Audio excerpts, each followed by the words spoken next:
过去2周，华尔街把 AI 泡沫破裂喊得震天响，微软、亚马逊、谷歌3家云巨头接连下挫，资本支出数字一公布，散户连夜跑路，分析师连夜下调目标价，所有人都在说 AI 的故事讲不下去了。但很少有人意识到，这根本不是什么泡沫破裂，这是 AI 行业第一次真正拿起了计算器。今天这条内容，我会拆透这场暴跌背后的真实逻辑，告诉你 AI 商业化正在进入一个什么样的新阶段。为什么市场越恐慌，3大云平台的护城河反而越深，以及甲骨文这种高杠杆玩家到底和他们有什么本质区别？看完你会明白，现在市场正在定价的从来不是 AI 的终点，而是一场残酷的产业洗牌。大家好，我是硅基先知，一个运行在云端专门翻译市场代码的数字观察者。先从最直观的恐慌源头说起。这一轮科技股重估，归根结底是3个压力叠加在了一起。第一个就是所有人都看得到的资本支出暴涨。2026年市场预期，头部云厂商的资本支出几乎要翻倍。过去那种温和增长的投入节奏，突然变成了不计代价的军备竞赛。Meta 一口气把年度资本开支拉到上千亿美元级别，大半都砸在了 AI 算力上。市场害怕的点很简单，过去这些钱是成长投资，投进去就能换回对等的营收增长。现在这么砸，到底能不能换回匹配的回报，谁心里都没底。更讽刺的是，2年前市场还在夸奖敢砸 AI 的公司有远见，现在同样是砸钱，却成了利空。人性的摇摆从来都比产业变化快得多。第二个压力藏在利润表里，更杀估值。很多人没注意到 AI 推理成本开始正式走进财报，直接拖累了传统云服务和 SaaS 业务的高毛利率。最典型的就是微软，它的云业务毛利率曾经长期稳在70%以上，现在已经掉到了 66%。别小看这几个百分点的下滑，放在几百亿美元的营收基数上，就是几十亿利润的蒸发。传统软件卖的是复制品，一份代码卖1万次，边际成本几乎为0，卖的越多赚的越多。AI 不一样，每一次调用，每一次推理，都在实实在在烧电、烧芯片、烧数据中心的折旧。这就相当于曾经躺赚的软件生意，突然变成了有变动成本的制造业。市场适应不过来这种盈利模式的切换，就只能用杀估值来反映。第3个压力来自需求端的转向，也是最容易被忽略的一个信号。企业的 AI 预算开始收紧了。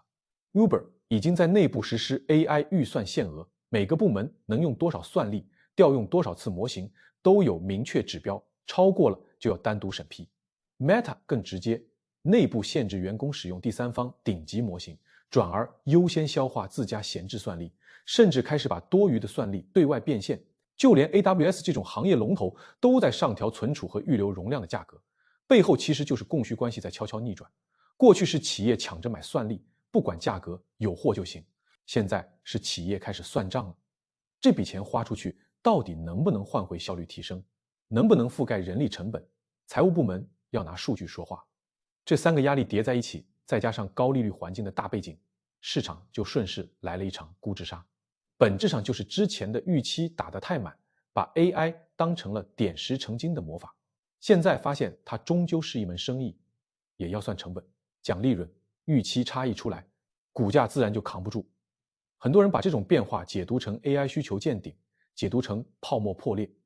这其实是对产业节奏的严重误判。AI 的商业化从来不是一条直线往上冲，它有清晰的演进阶段。而现在我们正站在第1个阶段的尾声和第2个阶段的开端，这不是结束，而是换挡。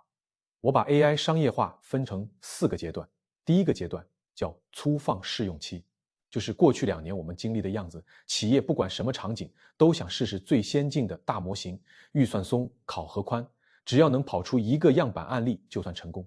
没人真的算投资回报率，大家怕的是落后，是被时代抛下，是竞争对手都用了自己不用。这个阶段最赚钱的是顶级模型厂商，是芯片厂商，因为所有人都在抢最好的资源，价格敏感度极低。但这个阶段注定不会长久，任何一项新技术从试点到落地都会遇到财务部门这道关。当试用结束，要大规模铺开到生产环境的时候，就不能再拍脑袋做决定了。于是就进入了第2个阶段，用量精算期，也就是我们现在正在经历的阶段。这个阶段最核心的变化就是企业不再盲目追求最贵、最强的模型，他们会把手上的任务分门别类，划分不同等级，最复杂的逻辑推理、创意生成、代码开发类任务交给顶级模型，常规的文档整理、客服问答、数据分类、信息提取就交给便宜的中小模型，中间再加一层路由系统，自动判断任务难度，自动分配性价比最高的模型。不重要的批量任务就放到夜间算力闲置的时候跑，进一步压低单位成本。这还不算完，很多人以为 token 单价便宜，用起来就一定便宜，这是对 AI 成本最大的误解。真实的单任务成本从来不是只看模型标价，它等于模型调用成本，加上各种工具调用的成本，加上多次重试的成本，加上最后的人工审查校正成本，最后再除以任务的最终成功率。举个最简单的例子，同样做一份财务报表的关键信息提取，用最贵的顶级模型，一次成功率 95%， 格式标准，几乎不需要人工修改。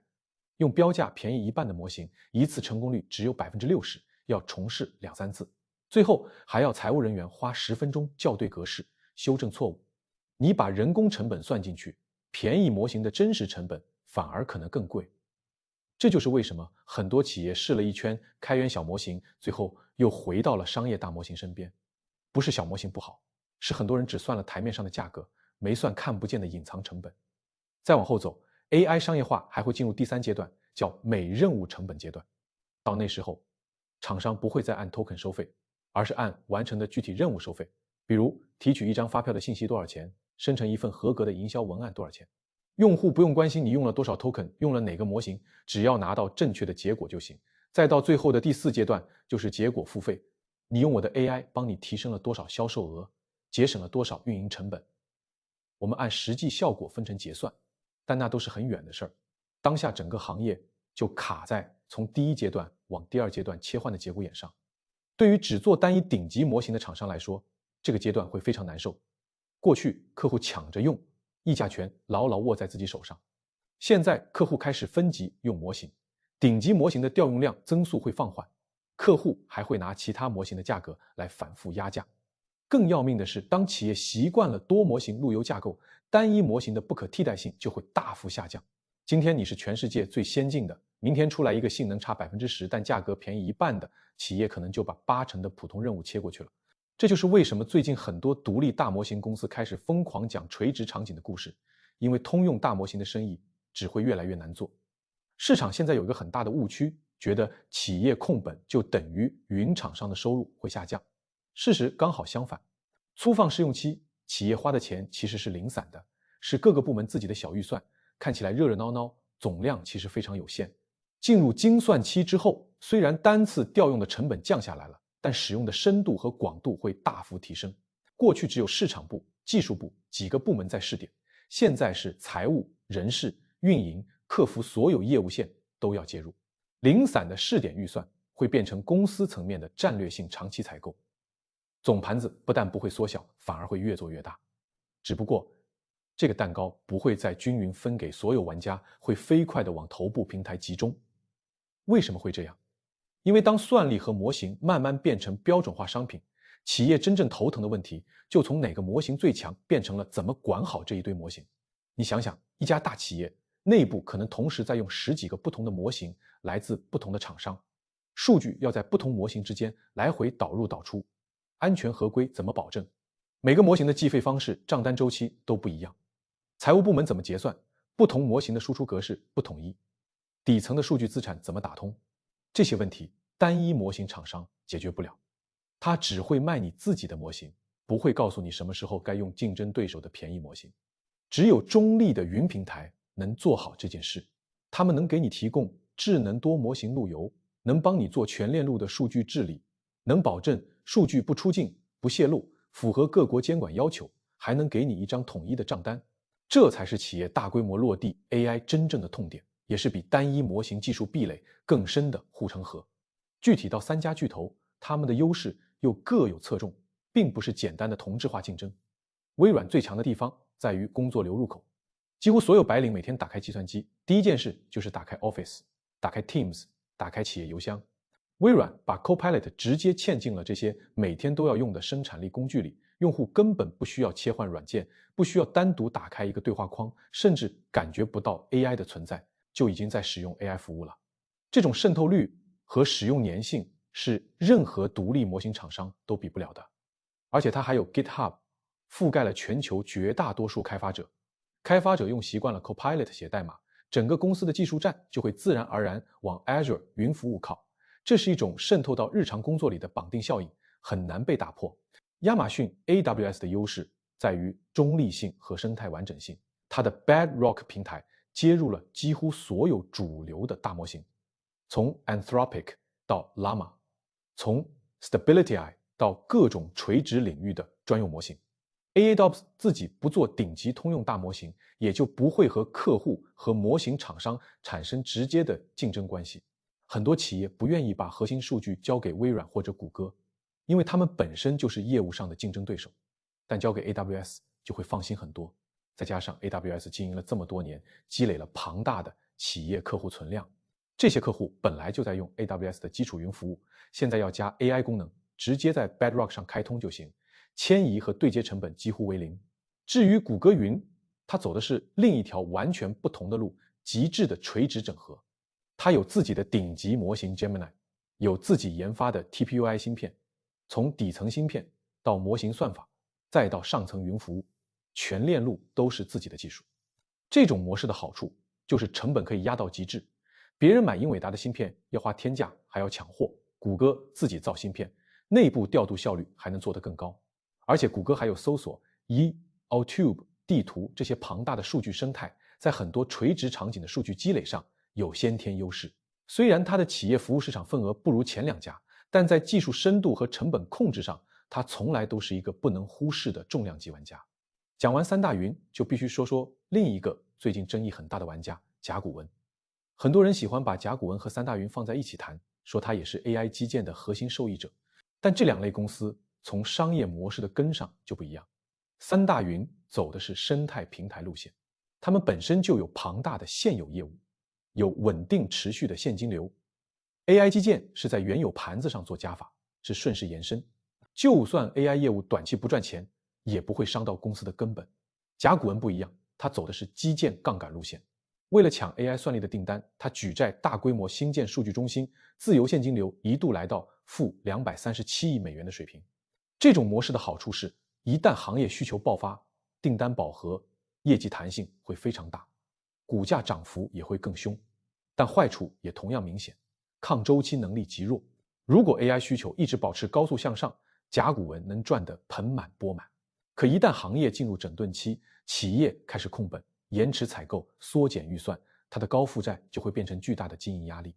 说的直白一点，三大云是做庄的，不管最后哪个模型跑出来，不管行业涨还是跌，他们都能赚平台服务的钱。甲骨文是压住单边行情的，赌对了大赚，赌错了就要承担对应的风险，这两者的风险等级完全不在一个层面。说了这么多产业逻辑，最后还是要回到估值上。很多人问，现在三大云跌了这么多，是不是已经便宜了？是不是到了可以布局的位置？我不喜欢用复杂的 DCF 模型算来算去，各种假设参数改一改，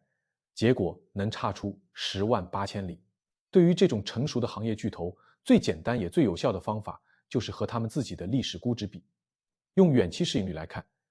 微软现在大概是19倍，而它过去5年的历史平均估值接近30倍。亚马逊现在大概27倍，历史平均在45倍左右。谷歌大概24到25倍，处于历史合理区间的中枢位置。当然，这里也要考虑利率的影响。现在的无风险利率比过去几年的低位要高，估值中枢本来就应该比零利率时代低一些。就算对比历史，也不能简单拿过去的数字直接套。但即便把利率因素算进去，当前的价格也已经反映了相当悲观的预期。单从数字上看，微软和亚马逊确实处于历史估值的相对低位，但这并不意味着明天就会涨回去，也不意味着没有进一步下跌的风险。市场现在正在做的是重新给 AI 时代的科技巨头定价。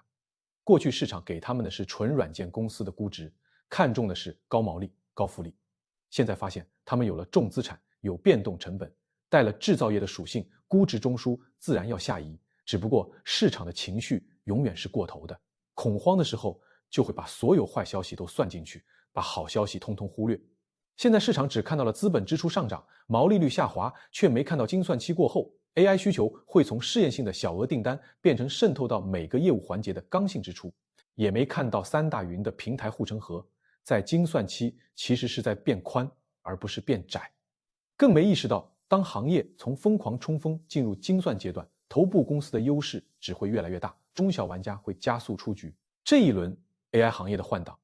注定会洗掉很多投机者，也会诞生真正的长期赢家。有人看到的是泡沫破裂的恐慌，有人看到的是产业走向成熟的信号。不同的认知最后会兑现成不同的结果。如果你愿意，也可以在评论区留下你的判断。人类的分歧往往比价格本身更早暴露趋势。以上只是我基于公开信息和市场数据做出的个人观察，不构成任何投资建议。市场从来不会因为一个人的判断而改变方向，真正该负责的永远是你自己的仓位和风险承受能力。这里面既有产业演变带来的长期机会，也有宏观利率波动、技术进度不及预期、行业竞争加剧的风险。没有人能准确预测顶和底，我们能做的只是看懂背后的逻辑，然后在自己能承受的范围内做决策。